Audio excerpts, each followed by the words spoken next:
What if I asked you guys to pay me $850,000, almost $1 million?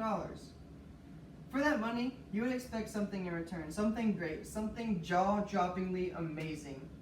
But that's not the case here, and that's not the case for renters who live in Atlanta, Georgia. Because according to a CNBC News report titled "The Salary That You Need to Afford Rent in the 15 Largest U.S. Cities," that's how much it costs to be a renter for the entirety of your life.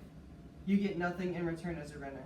I'm sure I can make a distinction between two groups of people in this audience, homeowners and renters. And those of you who are homeowners, you're doing the best option of the two. Because once it comes to being taking responsibility for putting your roof over your head, that's simply the best option.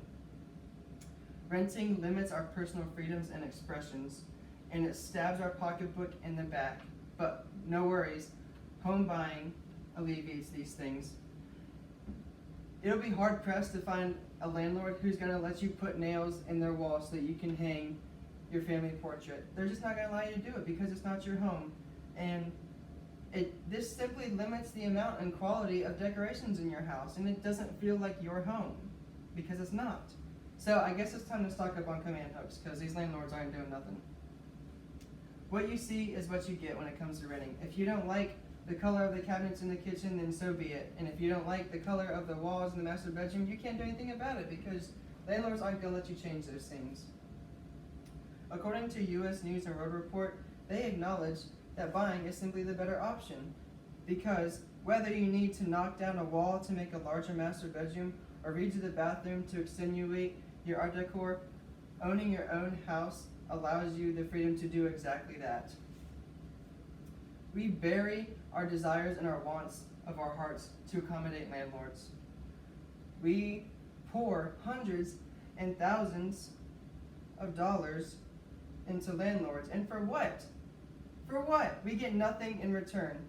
You give all that money to someone else and you get nothing in return. They invest in somebody else for their something else. And all you get is the security of knowing that you have one more month with a roof over your head. This control comes from what society has created, in that it's a long-term stay in somebody else's house. And society has created the relationship that is the landlord-renter relationship, where the landlord is the manager of the estate, and what they say goes. They make the rules, the regulations, and the guidelines. And there's nothing you can do about it. You have to abide by them. Our society also functions on an economy that requires the flow of money into and out of a goods and service market, and renting requires a lot less money than home buying, which allows consumers to spend more money in the goods and service market. The problem will continue unless people start to become aware of their future desires, or future aspirations, and their financial stability. We bury the wants of our hearts, like I said earlier, to accommodate landlords. Renters could be so much happier if they were in a house of their own that they could decorate and customize.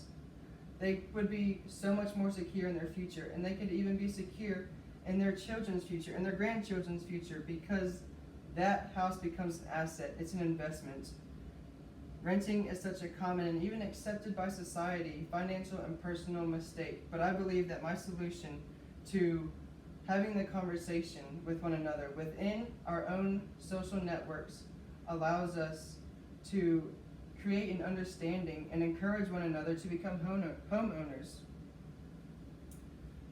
The shortfall comes from a lack of understanding and encouragement, and having that conversation will alleviate that problem.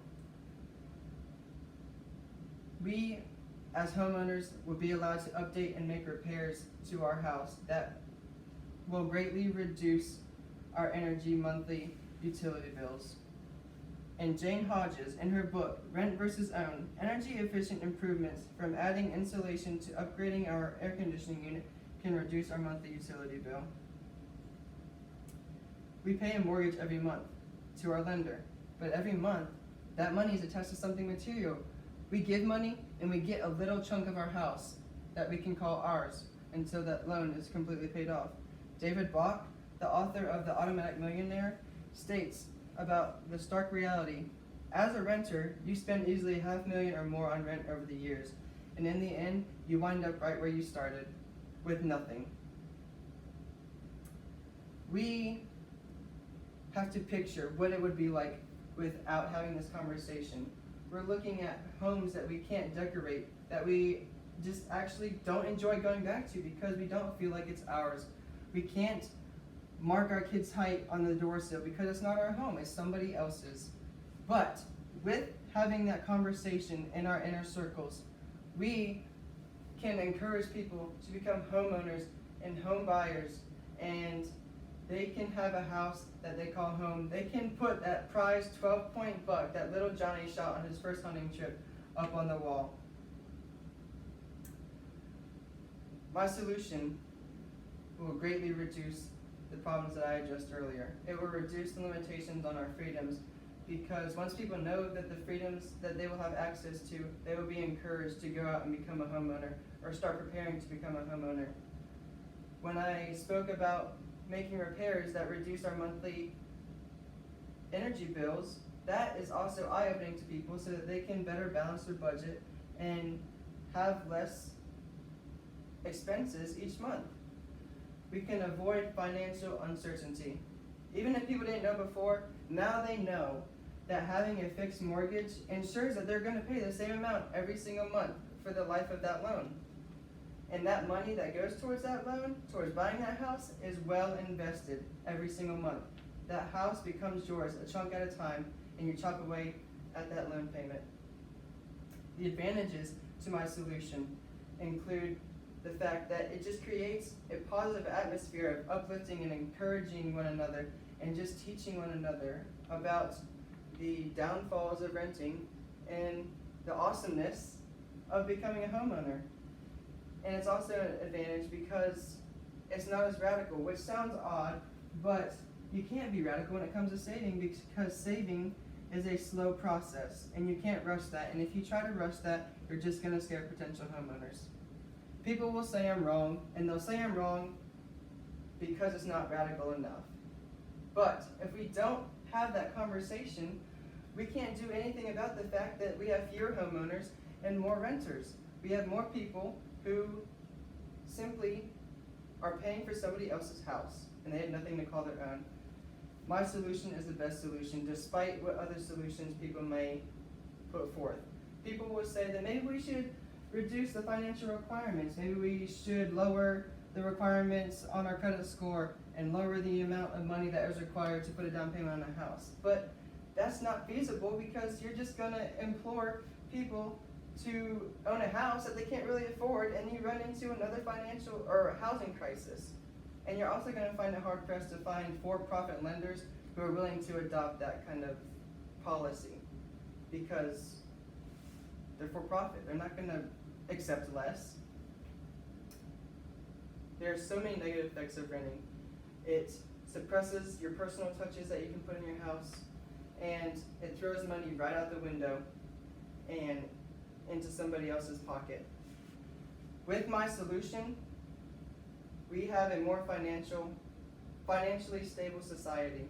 And with my solution, we have a more educated inner circle of our loved ones and the people we care most about, so that they don't make the same mistakes that maybe we have, so that they know about the pitfalls of renting, and that they know about the glories of being a homeowner. You're probably wondering, I can't convince anyone to become a homeowner. I can't talk to somebody and tell them that they need to do this, but you can, because I just did it with you guys. So let's take each other arm in arm, walk side by side, guide one another, encourage one another, and educate one another, so that maybe one day we can all have a house that we can call a home.